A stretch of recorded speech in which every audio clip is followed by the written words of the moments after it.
Where does government control end and personal responsibility begin?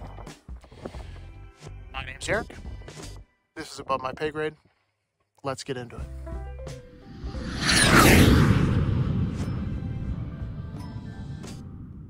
I was thinking about something the other day. I don't know if where you live this problem is happening, but huge issues with school boards and what they teach and, what's going on down in Florida. And sometimes I feel like we are actually missing the actual problem. So we argue about symptoms, but we don't actually find the solution.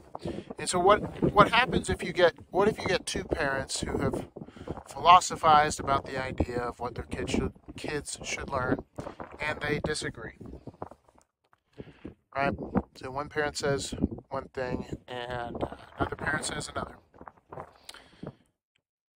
You're going to have issues. And really, what's being taught in school, a lot of people can have disagreements with it, but I think the real problem is the centralization of schools. Because these parents who go to these school board meetings and are pissed off, righteously so, for what their kids are being taught. Really, I think their big issue is they have no recourse because money is taken from them in the form of property taxes to fund this stuff. And so they can't vote with their dollars to leave. And what would happen if they could? What would happen if they could say, yeah, I'm not going to pay a property tax for school. Instead, I'm going to take my property tax and put it towards private school. Do you think the tides would turn when it comes to what's being taught in school? I think so. I think more local control would lead to better outcomes. But when we get all up in arms about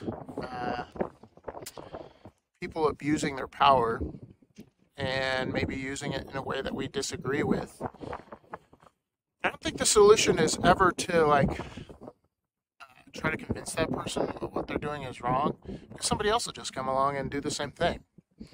The solution is taking away the power altogether from one individual person or from the federal government. And in the case of schools, I think that's a good example because if there was more local control, I don't care what you say, parents care more about their kids than anybody else. So they're going to keep a closer eye on what their kids are being taught, especially if they have a say in the curriculum. And it's not just top down, this is what your kid's going to be taught. And a lot of these topics, the finance topics and politics, kind of blend together in that way. Because you have to ask yourself the question, where should the responsibility lie? And where does government responsibility end and personal responsibility begin? And a lot of people have different answers to that question, but oftentimes that's the question that should be asked when there's these disagreements. It's not what you think versus what I think. It's where do you think the strong arm of the law should come in and force the other person to agree with what you're saying. That's ultimately what often people, kind of two ships passing in the night. I disagree with you, you disagree with me, but the vitriol comes because somebody wants to use the arm of the government to force the other person to follow what they're saying, which is contradictory to the Constitution in my book. So what do I suggest? Take the power away.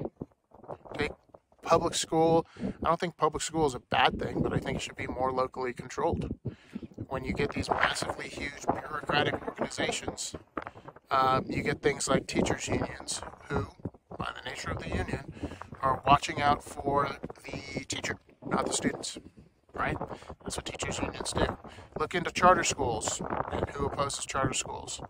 Hint, it's a teachers' union, right? They don't like competition.